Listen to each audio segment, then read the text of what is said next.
Selamat malam Bapak Ibu serta saudara-saudari sekalian. Jam sudah menunjukkan jam 7 tepat. Itu artinya kita akan memulai kegiatan persekutuan tengah minggu kita, di mana malam hari ini tema kita adalah digerakkan oleh Roh. Mana bacaan yang mendasari perenungan kita malam hari ini diambil dari Kisah Para Rasul 2 ayat yang pertama hingga ke-21.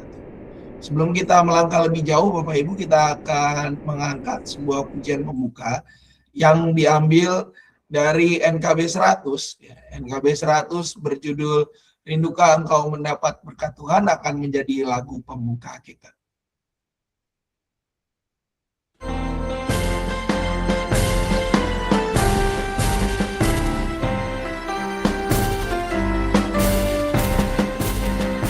Rindukah engkau mendapat berkat Tuhan yang penuh di seluruh hidupmu? Mintalah kepada Bapamu yang janjinya teguh, menyertai langkahmu. Roh Kudus terus meluap di hatimu, karena Tuhan berpesan, bawalah bejanamu. Roh Kudus terus meluap di hatimu, pun dengan kuasanya.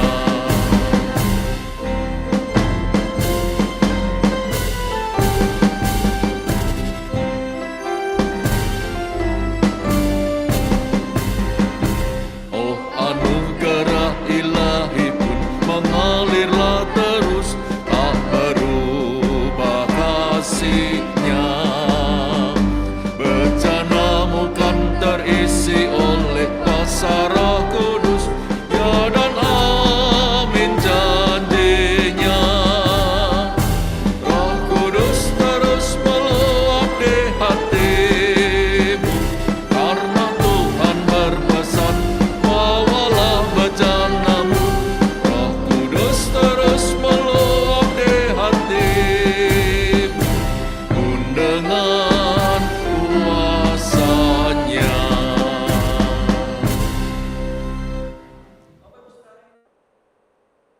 Ya, sebelum kita melanjutkan ibadah dengan membaca firman Tuhan dan merenungkannya, kita akan bersama berdoa. Dan pada kesempatan malam hari ini Bapak Ibu, doa buka akan dipimpin oleh Pendeta Warto Asih. Dipersilakan. Selamat malam saudara-saudara semuanya yang terkasih di dalam Tuhan kami Yesus Kristus. Sebelum ibadah PR dimulai, mari kita bersatu hati untuk berdoa. Mari kita berdoa. Allah Bapa kami yang di surga, kami datang kepadamu ya Tuhan. Melalui Zoom pada malam ini ya Tuhan, kami memohon tuntunan dari Roh-Mu yang kudus, agar kami dapat dimampukan untuk mengarahkan segenap hati kami, perhatian kami, bahkan hidup kami kepada Engkau di dalam Kristus Tuhan kami yang sudah menjadi teladan bagi kami. Mari biarlah yang akan disampaikan oleh firman yang akan disampaikan oleh Pak Pendeta Samuel pada malam ini boleh menolong kami untuk melihat tuntunan tangan Tuhan, bahkan melihat kehadiran Tuhan yang lebih berharga dari apapun yang ada di sekeliling kami. Tuhan, inilah doa yang jauh kurang sempurna ini kami akan sampaikan di dalam nama Tuhan kami, Yesus Kristus yang hidup. Amin. Amin. Baik, Bapak Ibu serta saudara-saudari sekalian, bacaan firman Tuhan yang mendasari renungan kita pada malam hari ini diambil dari Kisah Para Rasul. Kisah Para Rasul pasal 2. Kisah Para Rasul 2 ayat yang pertama hingga ke-21. Kisah Para Rasul 2 ayat 1 sampai dengan 21. Saya akan bacakan untuk kita semua, bunyinya demikian. Ketika tiba hari Pentakosta, mereka semua berkumpul di satu tempat. Tiba-tiba terdengarlah bunyi dari langit seperti tiupan angin keras yang memenuhi seluruh rumah tempat mereka duduk. Tampaklah kepada mereka lidah-lidah seperti lidah api yang bertebaran dan hinggap pada mereka masing-masing. Lalu mereka semua dipenuhi dengan Roh Kudus dan mulai berbicara dalam bahasa-bahasa lain, seperti yang diberikan oleh Roh itu kepada mereka untuk dikatakan. Waktu itu di Yerusalem tinggal orang-orang Yahudi yang saleh dari segala bangsa di bawah kolong langit. Ketika terdengar bunyi itu, berkerumunlah orang banyak. Mereka terkejut karena mereka masing-masing mendengar orang-orang percaya itu berbicara dalam bahasa mereka sendiri. Mereka tercengang-cengang dan heran, lalu berkata, "Bukankah mereka semua yang berbicara itu orang Galilea? Bagaimana mungkin kita masing-masing mendengar mereka berbicara dalam bahasa kita sendiri, yaitu bahasa tempat kita dilahirkan. Kita orang Partia, Media, Elam, penduduk Mesopotamia, Yudea dan Kapadokia, Pontus dan Asia, Frigia dan Pamfilia, Mesir dan daerah-daerah Libya yang berdekatan dengan Kirene, pendatang-pendatang dari Roma, baik Yahudi maupun penganut agama Yahudi, orang Kreta dan orang Arab. Kita mendengar mereka berbicara dalam bahasa kita sendiri tentang perbuatan-perbuatan besar yang dilakukan Allah." Mereka semuanya tercengang-cengang dan sangat termangu-mangu sambil berkata seorang kepada yang lain, "Apa artinya ini?" Namun, yang lain menyindir, "Mereka sedang mabuk oleh anggur manis." Lalu Petrus bangkit berdiri dengan ke-11 rasul itu dan dengan suara nyaring ia berkata kepada mereka, "Hai orang-orang Yahudi dan semua orang yang tinggal di Yerusalem, perhatikanlah perkataanku ini dan ketahuilah, orang-orang ini tidak mabuk seperti yang kamu sangka karena hari baru pukul 9. Tetapi tentang itulah apa yang difirmankan dengan perantaraan Nabi Yoel. Akan terjadi pada hari-hari terakhir, demikianlah firman Allah, bahwa aku akan mencurahkan rohku ke atas semua manusia. Maka anak-anakmu laki-laki dan perempuan akan bernubuat, dan taruna-tarunamu akan mendapat penglihatan-penglihatan, dan orang-orangmu yang tua akan mendapat mimpi. Juga ke atas hamba-hambaku laki-laki dan perempuan akan kucurahkan rohku pada hari-hari itu, dan mereka akan bernubuat. Aku akan mengadakan mujizat-mujizat di atas, di langit, dan tanda-tanda ajaib di bawah, di bumi, darah, api, dan gumpalan-gumpalan asap. Matahari akan berubah menjadi gelap gulita, dan bulan menjadi darah, sebelum datangnya hari Tuhan, hari yang besar dan mulia itu. Barang siapa berseru kepada nama Tuhan, akan diselamatkan. Demikianlah bacaan Alkitab kita. Yang berbahagia ialah setiap kita yang tidak hanya membaca, namun juga merenungkan dan memelihara kebenaran firman Tuhan dalam kehidupan kita sehari-hari. Bapak Ibu serta saudara-saudari, ini adalah teks Pentakosta yang menerangkan peristiwa Pentakosta, ya, di mana hari di mana Roh Tuhan dicurahkan kepada setiap umatnya, kepada para muridnya yang waktu itu mereka sebenarnya sedang berada dalam masa insekuritas. Nah, di dalam bacaan ini Bapak Ibu saudari, kalau kita lihat momen ini bertepatan dengan yang namanya penuhnya Yerusalem oleh orang Yahudi diaspora dari berbagai penjuru dunia, ya, di mana mereka berkumpul pada hari ke-50, gitu ya. Mereka berkumpul untuk bersama-sama beribadah pada saat itu. Nah, di dalam kesempatan ini Bapak Ibu saudari, kita bisa melihat bagaimana para murid juga sedang berkumpul di satu tempat. Kalau kita lihat Bapak Ibu saudari, kenapa para murid berkumpul di satu tempat? Sederhana, karena mereka sedang menantikan penggenapan karya Allah yang Tuhan sampaikan di dalam Kisah Para Rasul 1. Di sana dikatakan dengan jelas, jangan kamu, istilahnya boleh bilang, kamu tidak perlu mengetahui masa dan waktu yang ditetapkan Bapa sendiri menurut kuasanya, tetapi kamu akan menerima kuasa bila mana Roh Kudus turun ke atas kamu, dan kamu akan menjadi saksiku di Yerusalem, di seluruh Yudea dan Samaria, dan sampai ke ujung bumi.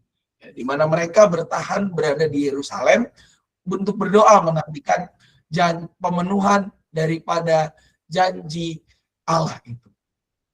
Nah, namun Bapak Ibu saudari, di dalam kesempatan ini kita bisa melihat bagaimana janji Allah yang dikatakan oleh Yesus Kristus ketika ia naik, besok kita rayakan itu Bapak Ibu saudari, itu digenapi.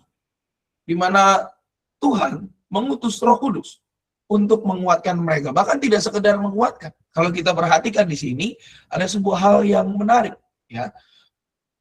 Mereka yang orang-orang Galilea itu, yang dikatakan sebagai orang-orang yang terbatas, itu dimampukan untuk berbicara dalam berbagai bahasa, dalam bahasa-bahasa lain, seperti yang diberikan Roh itu kepada mereka untuk dikatakan. Nah, ini yang menarik Bapak Ibu saudari. Berarti ketika terjadi peristiwa pencurahan Roh Kudus, yang diberitakan itu adalah bahasa-bahasa yang dimengerti oleh Tuhan. Tergantung yang Roh itu katakan atau Roh itu berikan kepada mereka. Kalau Roh itu memberikan bahasa, misalkan bahasa Mesir, ya mereka bisa ngomongnya bahasa Mesir. Diberikan bahasa Yahudi, ya jelas bahasa Yahudi pasti bisa. Tapi ya bahasa orang Partia, ya orang Partia. Bahasa orang Elam, ya bahasa orang Elam. Gitu ya. Karena apa? Orang Galilea itu terkenal dengan bahasa yang namanya bahasa Aramaik. Nah, selain daripada bahasa itu, mereka kayaknya agak sulit. Ya. Nah, di dalam bagian ini, kita bisa melihat bagaimana orang yang terbatas itu dimampukan oleh Tuhan berbicara dalam bahasa-bahasa lain.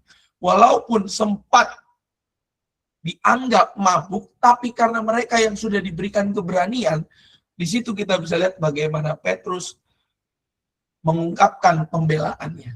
Menegaskan bahwa mereka bukan mabuk, karena hari masih pagi. Tetapi apa yang katakan ini mereka betul berasal daripada Roh Kudus yang memperlengkapi dan bahkan memampukan mereka, menggerakkan mereka untuk menceritakan, membawa kabar kepada dunia tentang karya keselamatan yang Tuhan sendiri nyatakan dan lakukan. Nah, apa yang mau kita renungkan bersama Bapak Ibu Saudara-saudari dari bacaan ini? Bacaan yang rasanya, Pak, nggak kecepatan nih. Kan Pentakosta masih 24. Jadi bilang kecepatan yang enggak sih Bapak Ibu. Tapi Bapak Ibu Saudari, bacaan ini mempersiapkan kita. Walaupun kita baru mau memasuki minggu-minggu menjelang Pentakosta, ya, tanggal 15 baru kita mau mulai itu malam doa jelang Pentakosta. Tapi melalui bacaan ini Bapak Ibu Saudari, kita diingatkan bagaimana kalau Roh Tuhan mau memakai kita, itu kita akan tidak hanya sekedar dikuatkan, tidak hanya sekedar dimampukan, tapi juga digerakkan. Ada sebuah lagu mengatakan, bila roh Allah ada di dalamku, kan menari seperti Daud menari. Kurang lebih seperti itu. Ketika roh memakai kita, Roh Kudus memakai kita, maka kita akan digerakkan.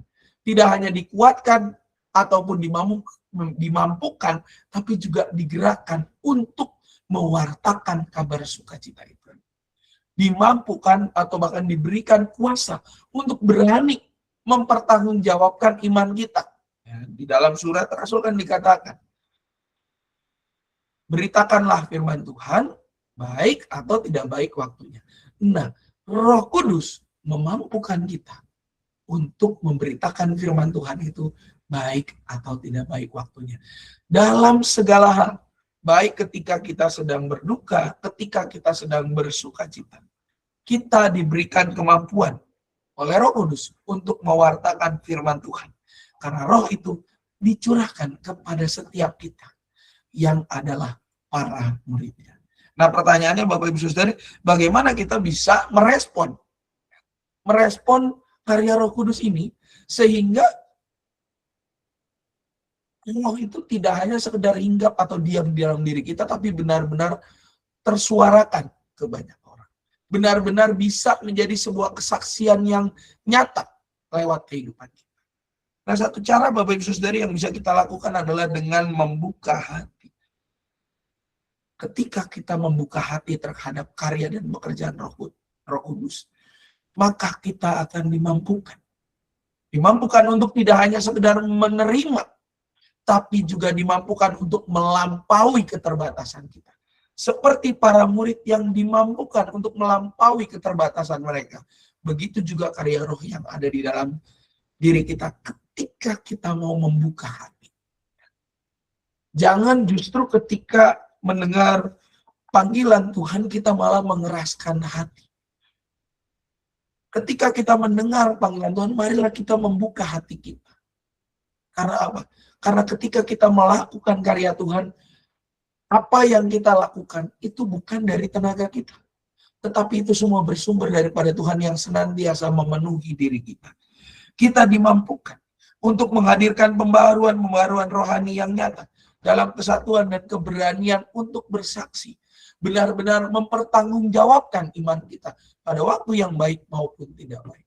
Benar-benar dimampukan untuk menerima hal-hal baru, menerima pandangan-pandangan baru yang mungkin berbeda dari konteks diri kita. Dan terus mengembangkan diri untuk mengarahkan diri kita menjadi umat yang percaya kepadanya. Menjadi umat yang benar-benar hidup terarah kepadanya di tengah segala godaan zaman. Marilah kita membuka hati kita, Bapak Ibu Saudari, sebab Roh Kudus adalah roh yang menggerakkan dan memampukan kita untuk mengerjakan karya pelayanan Tuhan di tengah dunia ini. Tuhan menolong dan memberkati kita. Amin. Satu teduh bagi kita sekalian.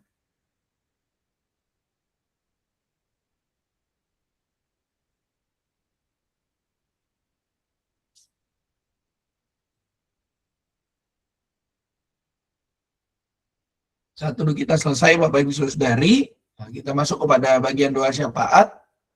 Ada beberapa pokok doa yang sudah bisa kita lihat di dalam tayangan berikut ini yang tertera di dalam warta jemaat kita. Barangkali ada yang mau ditambahkan, Bapak Ibu serta saudara-saudari yang belum tercatat di dalam bagian ini, dipersilakan untuk menggunakan kolom chat maupun menyalakan atau mengaktifkan mikrofonnya. Jika ada tambahan, dipersilakan, Bapak Ibu. Untuk orang tua dari Mas Hermanto, Pak. Oh, ayahanda dari Mas Hermanto ya, Bu? Siap. Iya. Sama itu Kak Claudia, Bu Bella. Oh, oke. Siap. Terima kasih, Pak. Sama, Bu. Ada lagi, Bapak Ibu Saudari?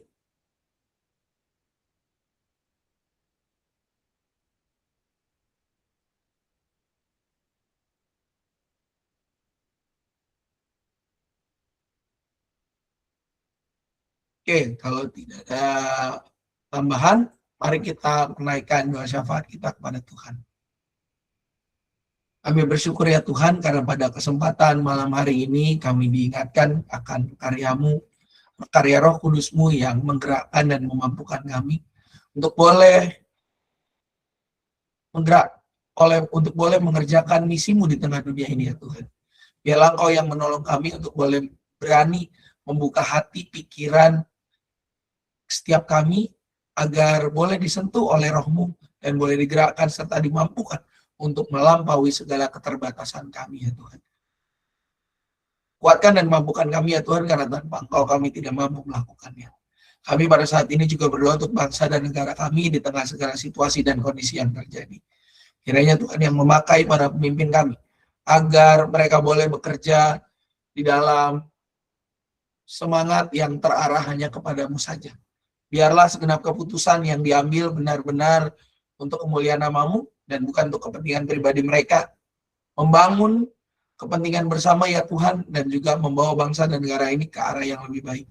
Mampukan juga setiap kami untuk boleh berperan serta di dalamnya, membangun bangsa dan negara ini lewat segala hal yang dapat kami kerjakan dan lakukan. Kami juga berdoa ya Tuhan pada kesempatan ini untuk GKI Cicurug, gereja kami dengan segala kegiatannya, untuk ibadah kenaikan pada hari Kamis, lalu juga untuk malam doa jelang Pentakosta mulai hari Jumat sampai dengan hari Sabtu, dan juga untuk pengumpulan persembahan syukur tahunan. Semua kegiatan menjelang Pentakosta ini kami serahkan ke dalam tangan pemeliharaan-Mu saja ya Tuhan, termasuk perayaan Pentakosta tanggal 24 yang akan datang. Kiranya Tuhan yang memberkati, Tuhan yang menyertai, agar semua kegiatan berlangsung dengan baik, dan biarlah setiap umat yang terlibat di dalamnya Tuhan anugerahkan kekuatan serta kemampuan. Dan juga biarlah gereja kami boleh terus bertumbuh menjadi alat berkat-Mu ya Bapa. Kami berdoa bagi rekan-rekan kami yang dalam kondisi sakit maupun di dalam masa pemulihan. Di antaranya untuk Bapak Wesley Matonda, Bapak Dedi Kusnadi, Bapak Andreas Pratomo, Bapak Labain Sugomo Situmorang, Bapak Agus Irianto, Bapak Willy Hartono, ayahanda juga dari Bapak Hermanto, Ibu Kristini Budiarti, Ibu Wahyuni Kristin Saragi, Ibu Tina, Ibu Misda Pandiangan, Ibu Ninik, Ibu Imelda, Ibu Tukiyem, Ibu Elsawati Purba, Saudari Claudia, Saudari Epi Satriani, Saudara Jonathan Sitohang, dan juga Ananda Abraham dalam proses pemulihan, cucu dari Bapak Simon Pormes. Serta juga dengan Ananda Adriel, anak dari Bapak Kaleb dan Ibu Aden yang juga dalam pemulihan. Kami pun mengingat mereka yang dalam pergumulan terkait pekerjaan, terkait pendidikan, anak-anak yang hendak melanjutkan pendidikan dengan jenjang yang lebih tinggi, juga mereka yang bergumul dalam kehidupan rumah tangga maupun juga pribadi lainnya. Kiranya Tuhan yang boleh memberkati dan hadir dalam kehidupan setiap mereka. Setiap tindakan yang mereka lakukan kiranya berkenan kepada-Mu ya Tuhan. dan biarlah hidup mereka terpelihara di dalam Kau saja. Keluarga yang mendampingi kiranya Engkau kuatkan dan cukupkan, serta mampukan kami untuk menjadi alat berkat-Mu menjangkau mereka. Kami juga menyerahkan diri kami ke dalam tangan pemeliharaan-Mu saja ya Tuhan. Jadilah pada kami seturut dengan kehendak-Mu saja. Doa yang jauh dari sempurna ini hanya kami sempurnakan dalam satu nama, yaitu Yesus Kristus, Sang Firman yang hidup, Juru Selamat kami berdoa dan berpengharapan. Amin. Bapak Ibu Saudari, kita akan mengakhiri persekutuan kita pada kesempatan malam hari ini dengan menyanyikan sebuah lagu dari NKB 129 yang berjudul Indah Mulia Bahagia Penuh.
Ya, sebelum kita mengakhiri persekutuan kita, Bapak Ibu, barangkali ada pengumuman dari Komisi Dewasa, dipersilakan.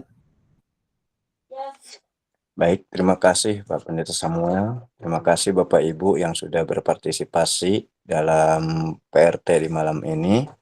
Untuk pengumumannya, mengingatkan kembali kepada Bapak Ibu yang bergabung di grup nyanyi, bahwa pada besok hari Kamis, setelah selesai kebaktian kenaikan, kita akan latihan yang terakhir, dan hari Minggu kita akan membawakan persembahan pujian.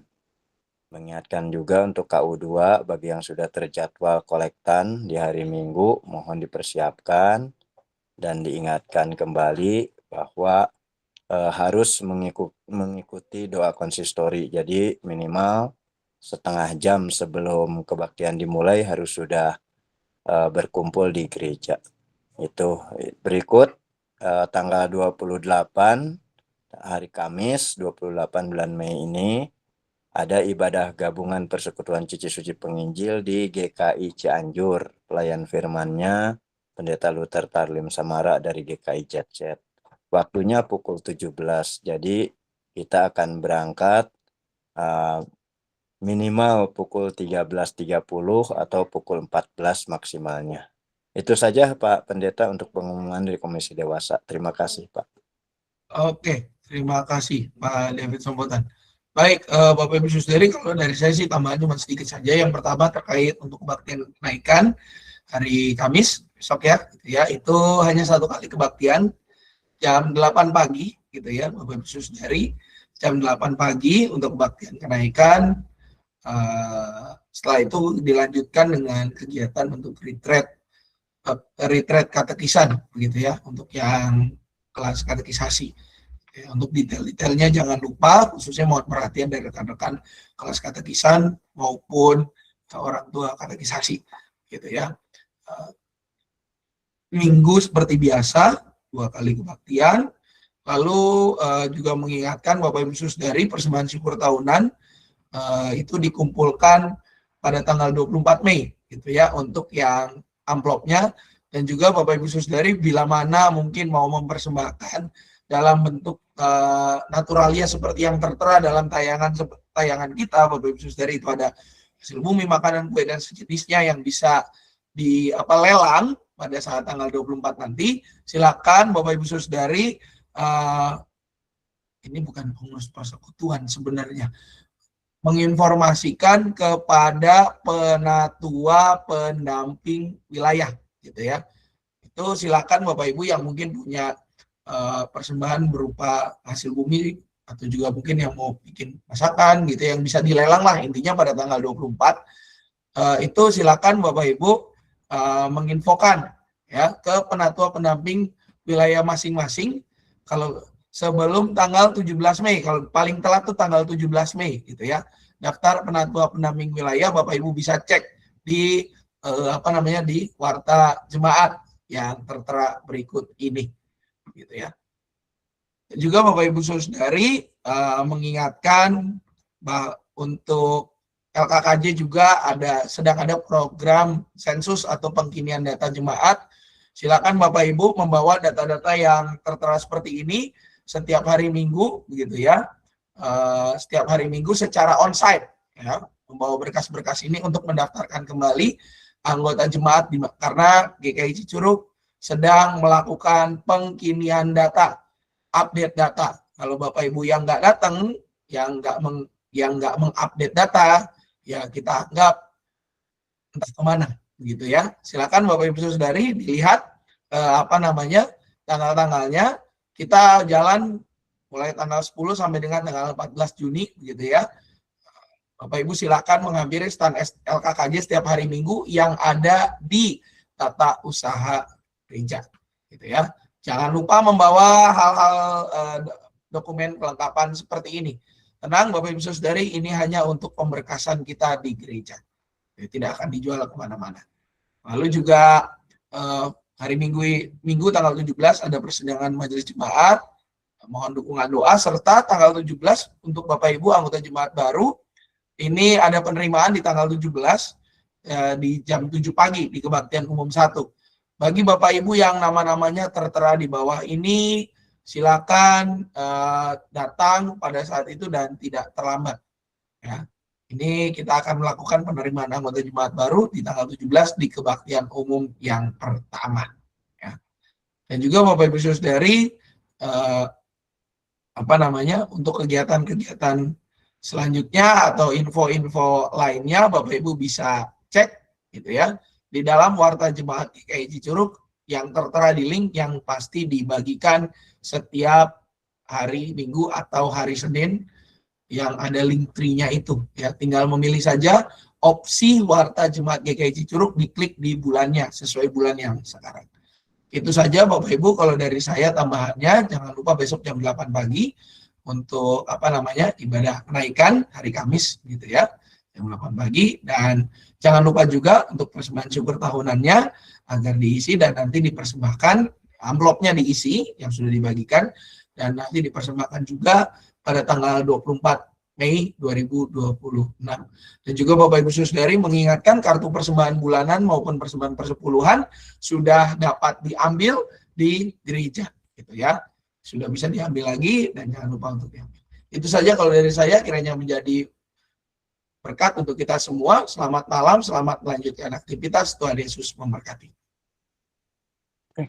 Selamat malam Pak. Terima kasih Pak. Selamat malam Bapak Ibu semua. Tuhan Yesus memberkati. Amin. Terima kasih Pak. Selamat malam.